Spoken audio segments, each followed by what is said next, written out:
Triangle,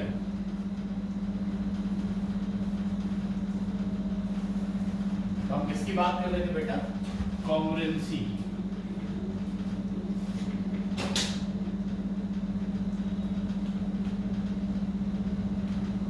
congruency of triangle होती क्या है?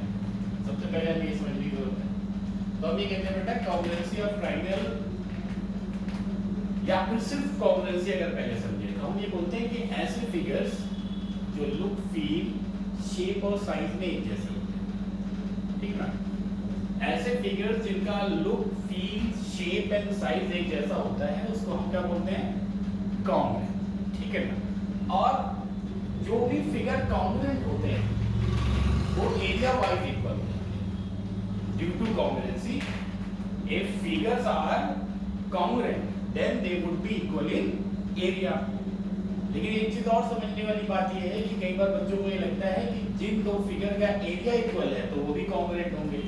तो ऐसा नहीं होता। ऐसा नहीं होता कि आप एरिया इक्वल है इसके ब्याह पर आप ये बोलो कि नहीं ये फिगर भी कॉन्ग्रुएंट है, ठीक है ना? तो कॉन्ग्रुएंस में क्या बोला हमने? कॉन्ग्रुएंट फिगर वो फिगर होते हैं जो लुक, फील, शेप, साइज में कैसे होंगे? एक जैसे होंगे। जैसे मान लीजिए आप 5 रुपए का कॉइन ले लीजिए, आपके पास 5 रुपए के दो कॉइन है, दोनों का लुक भी एक जैसा होगा, शेप भी एक जैसा होगा, साइज भी एक जैसा होगा। तो it means they are congruent. अब अगर हम बात करें ट्रायंगल में, तो ट्रायंगल में भी ऐसे ट्रायंगल्स जो लुक, फील, शेप और साइज में कैसे होंगे? एक जैसे, उनको क्या बोलेंगे? कॉन्ग्रुएंट, ठीक है ना? लेकिन होता है क्या है बेटा, जब कॉन्ग्रुएंसी ऑफ ट्रायंगल हमें प्रूव करनी होती है तो देयर आर सर्टेन क्राइटेरिया, जिन क्राइटेरिया या जिन प्रॉपर्टीज के बिहाफ पर हम ये बोलते हैं कि ये ट्रायंगल कॉन्ग्रुएंट है। मतलब अगर दो ट्रायंगल कॉन्ग्रुएंट हैं तो उनको उन प्रॉपर्टीज में से किसी एक प्रॉपर्टीज को क्या जो रिक्वायरमेंट पैरामीटर है वो फुलफिल करना जरूरी है। कौन कौन से प्रॉपर्टीज होती हैं? तो जैसे अगर हमने बोल दिया बेटा angle side angle, angle side angle. अब मान लीजिए हमने बेटा दो ट्रायंगल ले लिए, एक ट्रायंगल हमने ले लिया बेटा PQR और दूसरा ट्रायंगल हमने ले लिया ABC, ठीक? अब एंगल साइड एंगल की प्रॉपर्टी हमें देखनी है। तो आप मान लो कि अगर एंगल PQR का एंगल Q इस ABC ट्रायंगल का एंगल B के बराबर है, ठीक?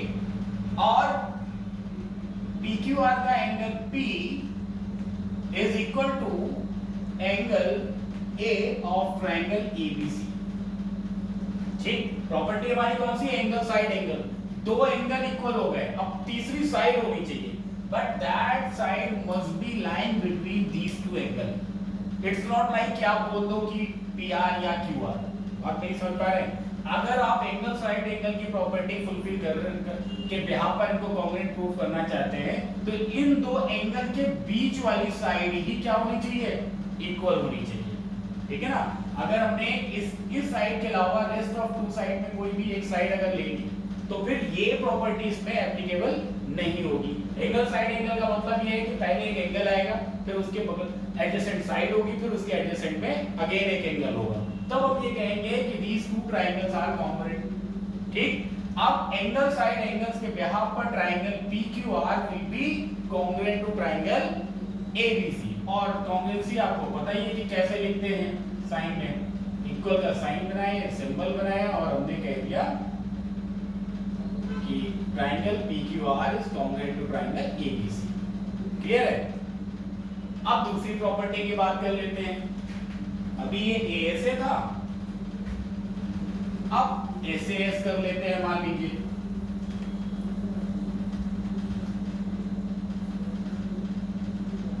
ये सेकंड प्रॉपर्टी हो गई हमारी SAS। पहले ऐसा करते हैं कि सारे के सारे एक साथ लिख लेते हैं सो दैट कि कोई कंफ्यूजन ना रहे कि कौन कौन से हमने पढ़े। Angle side angle, side angle side, triple S mean side side side, angle angle side, the last one RHS मतलब right angle hypotenuse and one of the side. ठीक है, ये बेसिकली 5 प्रॉपर्टी या 5 क्राइटेरियाज होते हैं जिनके बिहाफ पर हम ट्रायंगल्स को कॉन्ग्रुएंट प्रूव करते हैं। ठीक है, अब जैसे हमने पहले वन फर्स्ट वन को एक्सप्लेन कर दिया था, now second one side angle side. Side angle side का मतलब जैसे देख कर ही आपको देखो यहाँ पर समझ में आ रहा होगा कि दो साइड के बीच में एंगल होना चाहिए। The angle must be in between two sides. अगर हमने ट्रायंगल बेटा PQR यहाँ पर लिया और दूसरा ट्रायंगल हमने अगेन ABC ले लिया और हमें कॉन्ग्रुएंट दिखाना है कि these two triangles are congruent, तो अगर ये साइड एंगल साइड से होंगे तो कैसे होंगे? मान लीजिए QR is equal to BC, ठीक, and this PQ is equal to AB, तो एंगल कौन सा होना चाहिए आपके accordingly? Angle Q। Very good, तो angle Q must be equal to angle B। तो आप ये प्रॉपर्टी या ये क्राइटेरिया फुलफिल कर रहा है साइड एंगल साइड का, और अब आप कह सकते हैं कि triangle PQR is congruent to triangle ABC by side angle side। अच्छा, एक चीज आपको ये पता है कि जब दो ट्रायंगल कॉन्ग्रुएंट प्रूफ हो जाते हैं तो फिर उनके जितने भी करेस्पॉन्डिंग पार्ट्स होते हैं वो कैसे होते हैं? इक्वल हो जाते हैं। अगर मान लीजिए ये ट्रायंगल जैसे अभी हमने प्रूव कर दिया कि by side angle side triangle PQR is congruent to triangle ABC, अब प्रूफ हो गया। अब हम कह सकते हैं बेटा इजीली कि this PR is equal to AC, this angle P is equal to angle A, this angle R is equal to angle C। कैसे? तो हम कहते हैं बाय CPCT। CPCT क्या होता है? हम वो कहते हैं corresponding parts of congruent triangle. कोई भी दो ट्रायंगल अगर आपने कॉन्ग्रुएंट प्रूव कर दिए तो फिर उसके बाद जितने भी करेस्पॉन्डिंग पार्ट्स रहते हैं वो आपस में इक्वल हो जाते हैं। क्लियर है? अब हम बात करते हैं थर्ड की। थर्ड क्या है हमारा बेटा? थर्ड है हमारा ट्रिपल एस। तो ये तो बिल्कुल सिंपल सा है कि भाई एक ट्रायंगल की 3 side must be equal to the 3 sides of another triangle. मान लीजिए ट्रायंगल PQR है और ये ट्रायंगल ABC है,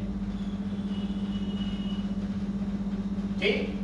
It means PQ should be equal to AB, QR should be equal to BC and PR should be equal to AC। ठीक है ना? आपको ये भी ध्यान रखना है, करेस्पॉन्डिंग साइड लेकर चलना होता है बेसिकली, ठीक। PQ AB के बराबर, PR AC के इक्वल एंड QR BC के बराबर। कौन सी प्रॉपर्टी अप्लाई हुई?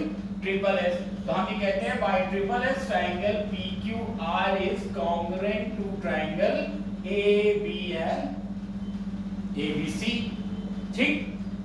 अब बाकी आपको पता है कि CPCT से अब आप कह सकते हैं कि एंगल Q B के बराबर, angle P is equal to A, angle R is equal to C।